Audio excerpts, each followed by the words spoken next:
les filles, j'espère que vous allez bien. On se retrouve aujourd'hui dans un nouveau vlog et ça va être un vlog un peu vidéo puisque je vais faire une journée dans mon assiette. Ça fait très longtemps que je regarde des vidéos de ce genre mais que j'en ai jamais fait et que vous m'en avez réclamé. Donc là je me suis dit que c'était l'occasion parce qu'on va pas mal cuisiner aujourd'hui et ça va plutôt être le reflet de ce que j'ai l'habitude de cuisiner, de faire les autres jours. Donc c'est parti! On se retrouve donc pour le premier repas de la journée et là je vais vous faire mon petit déj que je suis en train de me préparer. C'est le petit déj que je fais le plus souvent parce que c'est le plus rapide à préparer. C'est toujours un yaourt à la grecque. Moi je prends les yaourts, je les aime bien. Le yaourt à la grecque, l'avantage c'est que c'est pas très sucré. J'aime bien l'épaisseur aussi pour le petit déj.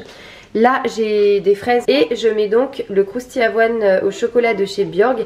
C'est un muesli croustillant, il est pas hyper sucré mais il l'est quand même un petit peu. Je crois que celui-ci il est à 16 grammes pour 100 grammes mais j'en mets pas des masses, vous allez voir. Donc au final c'est largement tolérable. Je mets une pointe de miel, j'aime beaucoup celui-ci, le Kalios, le miel grec aux fleurs sauvages. Le problème c'est qu'il est dur, enfin il est solide. Je commence par laver les fraises surtout à cette période. Je vais en profiter pour faire ma salade de fraises de ce midi.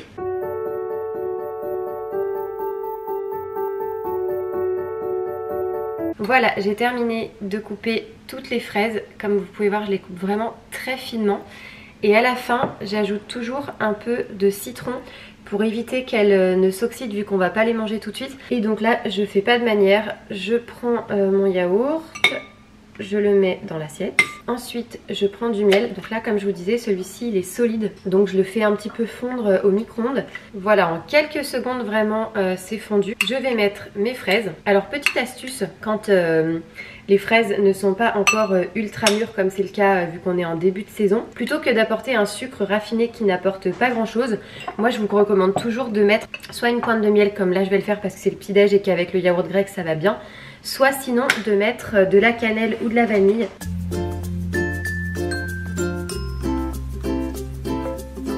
Je termine avec mon granola. Hop, j'en mets un petit peu. Soit je mets sur le côté, soit je mets dessus, ça dépend. Et voilà, ça fait une belle assiette complète pour le matin.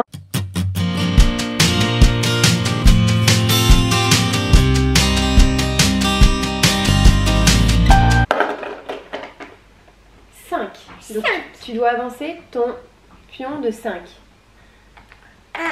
On a un nouveau jeu que Louise avait eu pour Noël, c'est le Père Noël qui t'avait amené celui-ci. Ça s'appelle le poulailler et on l'avait trouvé compliqué jusqu'à maintenant.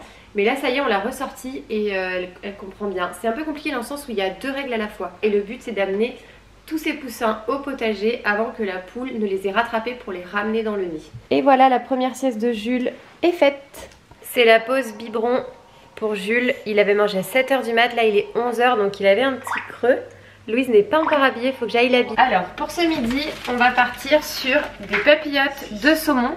Donc là c'est du saumon surgelé puisque du coup en ce moment on a du mal à trouver du frais. Je mets tout ça dans du papier sulfurisé et après je vais ajouter un peu d'huile d'olive en filet par-dessus. Pour mettre dans les papillotes, je mets toujours de la tomate.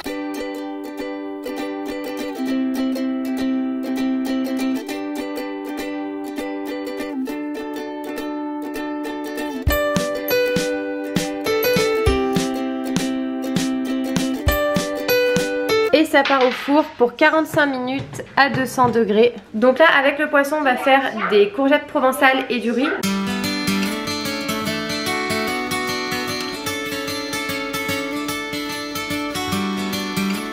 Je commence par mettre un petit peu d'huile. Je vais mettre à feu moyen 12 et je vais laisser chauffer l'huile tranquillement. Je mets toutes les courgettes en premier et là en fait je vais tourner progressivement pour que ça colore un peu. Pas besoin d'attendre que ce soit cuit pour ajouter le reste. Donc là j'ajoute du sel, du persil, j'en mets pas mal. De l'ail, pareil, j'en mets, on aime bien ça. Et là je remue tout à nouveau pour bien mélanger. Ensuite je mets les tomates.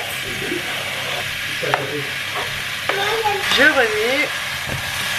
Normalement je mets un peu de vin blanc mais là j'en ai plus. Donc je mets l'équivalent d'un verre d'eau, pas tout à fait jusqu'en haut. Je répartis un peu pour que ce soit bien homogène dans la poêle. Je laisse à 12, la puissance max c'est 15.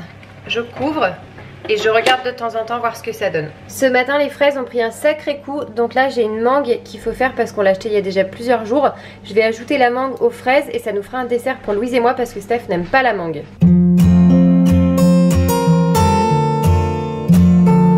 voilà pour le dessert du repas. J'ai un petit canaillou qui m'a rejoint pour cuisiner. Il faisait dodo, il s'est réveillé. Coucou mon cœur. Alors là par exemple ça fait à peu près 30 minutes. Les courgettes sont prêtes. J'ai remué quand même régulièrement. Le riz est en train de cuire. Et là j'ai le poisson qui finit en théorie dans 5 minutes. Voilà le résultat. Ça a l'air trop bon et bien cuit. Allez, on mange au soleil et du coup, voici le résultat de la papillote de saumon avec les petites tomates, les courgettes provençales et le riz. Belle portion pour Loulou qui à mon avis va réclamer encore du saumon. Double portion pour Steph, l'affamée qui a déjà couru ce matin.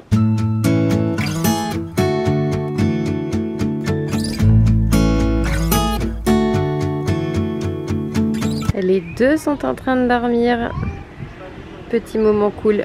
J'étais au soleil en train de lire un bouquin et je voulais en profiter pour vous montrer ma manucure. Je me suis fait pour la première fois mon semi-permanent toute seule hier avec un kit manucuriste et je me demandais si ça pouvait vous intéresser de faire une petite vidéo. Dites-moi en commentaire.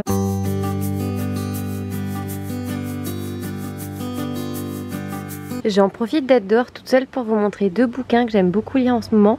Il y a celui-ci qui s'appelle Elsie mais pas trop, qui a été fait par Pauline. Je viens de le terminer et franchement je le trouve génial. Il y a toute une partie sur l'alimentation intuitive, moi c'est quelque chose qui m'intéresse beaucoup. Et la partie sport avec notamment le fait qu'elle soit vraiment partie d'une situation où elle n'était pas du tout sportive, où elle se trouvait empâtée etc. Et où elle est arrivée à faire des marathons. Et la partie développement personnel. Et l'autre que j'ai commencé cette semaine, c'est le bouquin de Gisèle Bündchen, c'est le nouveau visage de Dior Skincare et c'est du coup Dior qui m'avait offert ce bouquin lors du voyage presse où j'étais allée en janvier.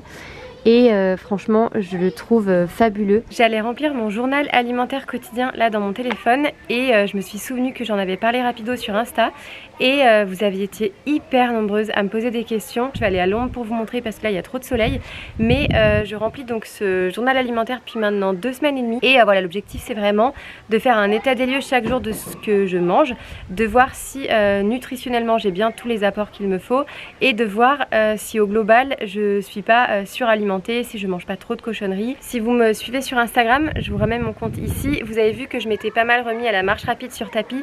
Le but c'est de me remettre au running pour faire un 10 km avec mes meilleurs amis au mois d'octobre à Lyon.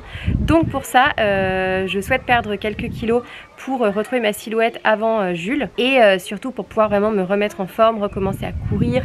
Alors l'application, moi je l'ai rangée dans la partie santé de mon téléphone, elle s'appelle Fitatu. Et quand on rentre, on arrive directement en fait sur le menu. Le but principal de l'appli, c'est vraiment de pouvoir faire son journal. Donc là, vous pouvez voir, il y a chaque jour en haut. On peut donc avoir l'historique de ces différentes journées. Et au sein de chaque journée, on a vraiment le petit déjeuner, le déjeuner, la collation, l'apéritif, le dîner, l'entraînement qu'on est en train de faire et la quantité d'eau qu'on a bu. Tiens, hop, d'ailleurs, j'en ai bu un de plus. Avant de commencer, en fait, j'avais rempli mon poids et mon objectif, l'activité que j'ai chaque jour et en matière d'entraînement, ce que je fais aussi chaque semaine.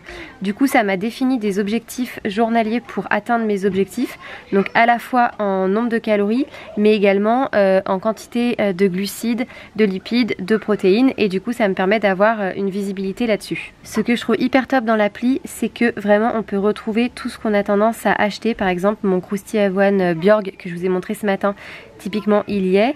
Pareil, mon yaourt grec que j'aime, il y a vraiment exactement celui que je prends. Donc vraiment les données sont pile poil justes. À chaque fois en fait on a les quantités. Par exemple le pavé de saumon, il y a des quantités préfaites. Donc c'est pratique pour pouvoir sélectionner. Et tout au long de la journée en fait ça me permet de voir en bas où j'en suis en calories, en protéines, en lipides et en glucides.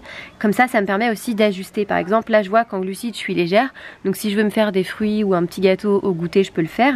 Mais je vois que par exemple sur les protéines je suis au taquet, donc il ne faut pas que j'en abuse ce soir. Et pareil pour les lipides. Si par exemple il y a un produit qu'on utilise et qui n'est pas présent, il suffit d'appuyer là et en fait on peut scanner le produit avec le gène code et du coup l'intégrer. Toujours dans les objectifs on peut aussi mettre les mesures corporelles. Par exemple ici j'ai mis le poids, donc c'est là d'où je suis partie à 57,5 et là je me suis pesée par exemple 10 jours après, je suis à 56,9 et évidemment à chaque fois on a le différentiel et la courbe, ça permet vraiment de suivre son poids, donc moi j'aime bien. Alors moi ici j'ai la version premium, ce qui fait que j'ai accès par exemple aux listes de courses, l'exportation de données si par exemple je veux récupérer des données pour les mettre sur mon ordinateur et si vraiment je veux en savoir plus, il y a la partie résumé que j'aime bien. Ça je trouve c'est pas mal, ça permet voilà d'avoir une vision un peu de son alimentation alimentation et de vraiment tout de suite identifier ce qu'on mange en trop. Vu qu'on parle de ça, je vais vous parler un peu de mes objectifs.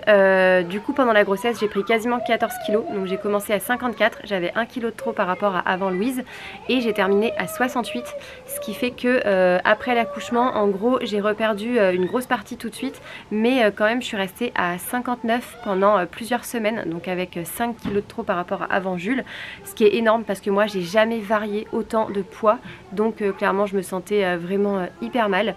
Vers Noël ça a commencé à se décanter un peu, je suis retombée à 58, donc voilà c'était encore pas mal, mais c'était toujours le kilo qui partait, qui faisait du bien. Et là par contre depuis Noël je suis restée à un palier à 58 et je remontais des fois à 58,5, enfin vraiment j'arrivais pas du tout à décoller. Ma rééducation périnée qui était en cours, je pouvais pas vraiment rattaquer le sport non plus, donc ça m'aidait pas. Et en fait moi je me rends compte que quand je peux pas faire de sport, et ben je mange pas forcément bien. Là voilà, je me suis dit vraiment au mois de mars avec la reprise du sport, c'est l'occasion de vraiment rééquilibrer mon alimentation comme avant, repartir sur une alimentation vraiment saine.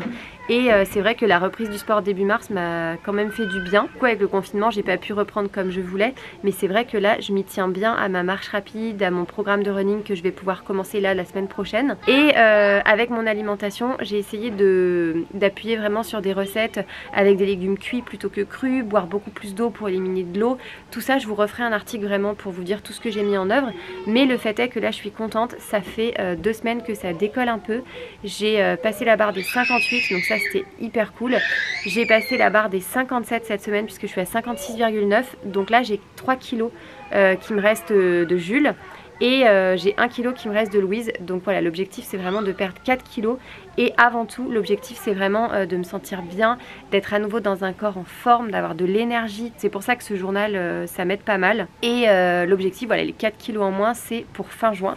Donc ça peut sembler court, mais en fait il y a tellement de leviers à activer et tellement de choses à remettre en route que je pense que c'est faisable. Donc voilà, je compte beaucoup sur la course à pied pour m'aider. J'ai un gros avantage, c'est que Steph étant sportif, on mange pas du tout mal à la maison.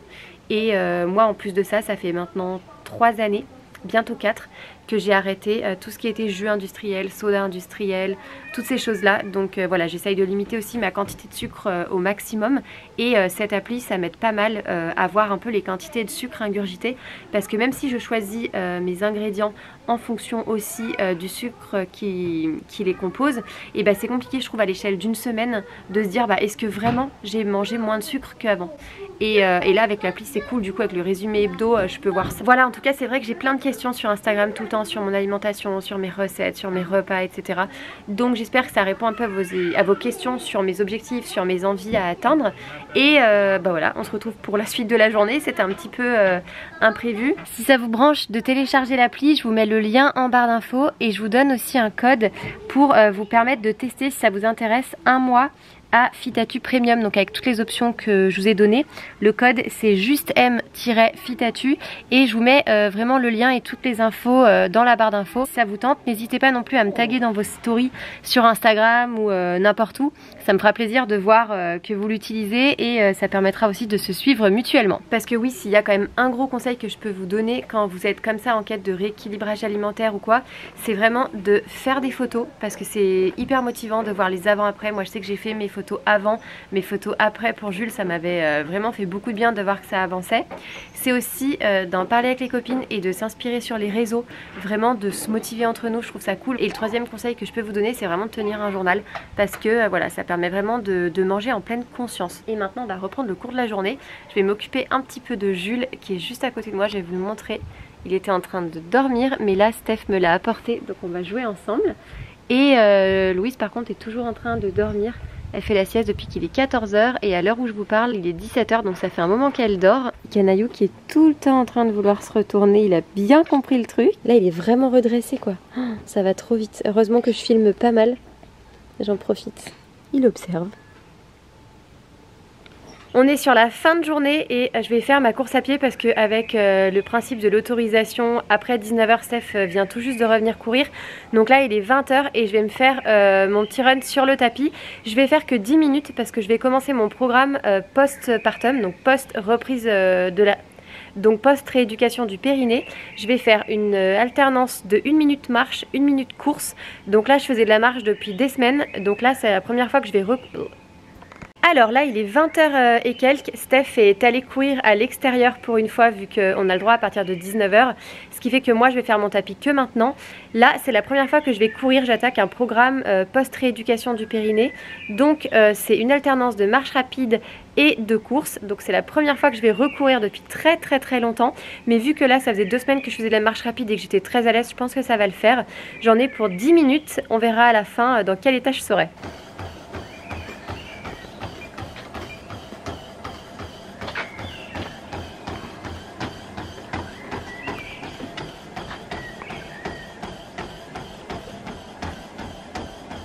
Première fois que tu recours.